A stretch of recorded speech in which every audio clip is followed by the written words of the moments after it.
Let's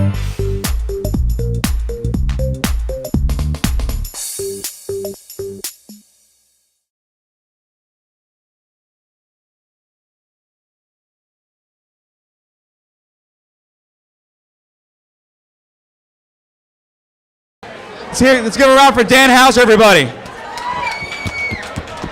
So we've been doing the security MBA now for 66 straight months. As Jerry Mertland with Grange Insurance, we have Clark Cummings with RSA, we have David Mortman with Echelon One, and we have Brooke Paul with Mobile Wait. The business comes to you and says, we have this really cool application, we want to install it, but oh, by the way, the last thing on our checklist is make it secure. How do you deal with that problem? Security is not necessarily the first thing in mind, but it definitely is a strong concept, and it's growing more and more today.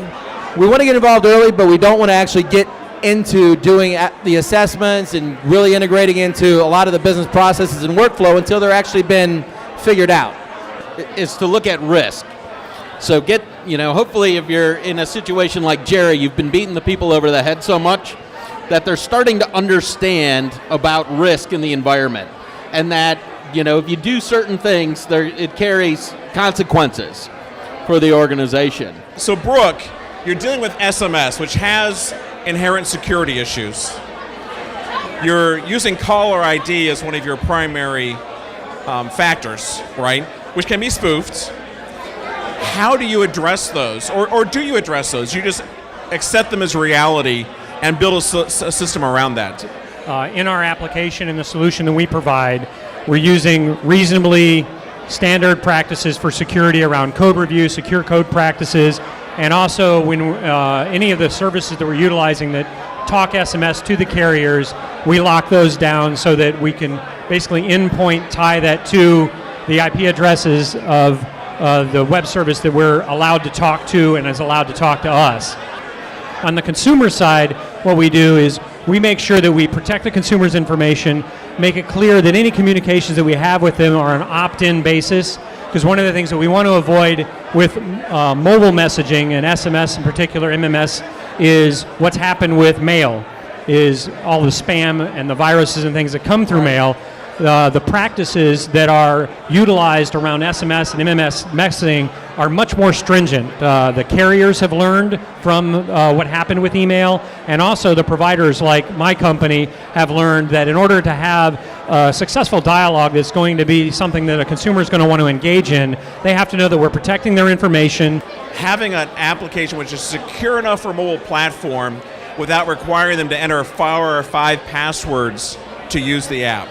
One of the great things about working at Siebel was that every single application in the company went through a centralized program management office run by IT, and the first rule was you invite the security people to the first meeting or your application doesn't go live. For us, it wasn't the application that was the question in terms of like the web-based application. The issue was what happens to the data on the mobile device if it's lost. Our biggest concern was a device, whether it's a laptop or a handheld or a phone or a thumb drive, being left in a cab or an airplane, which is far more likely to happen than someone actually actively hacking a specific device. So IT governance is going to help you with suggestive security. It's going to tell you what you should and shouldn't do. It's going to tell you the things that are more logical and commonsensical. But what it doesn't do is give you that visibility that you need within the organization to say, this is actually what's going on. Our policies are being followed. Our things that we're expecting our application development teams and our mobile employment team, when they're out in the field and they're doing their job, they need to be able to know that we're giving them some operational value as well from a security aspect, and we're protecting them from with their assets.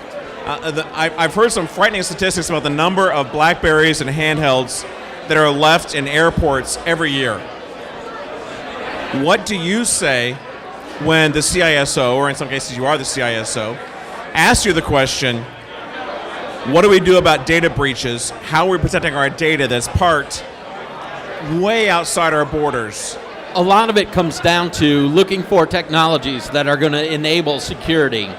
So you're not just getting any old mobile device. You're actually looking for ones, when you talk about the phones and the smartphones and PDAs, BlackBerry, iPhone, Windows Mobiles, the Palm devices give you the ability to actually kill the device if it's lost, so that the data that's on it has the potential to be wiped, even though it could be very sensitive information. The only piece of our application that actually resides on the phone is the view end of it. So it's the presentation layer.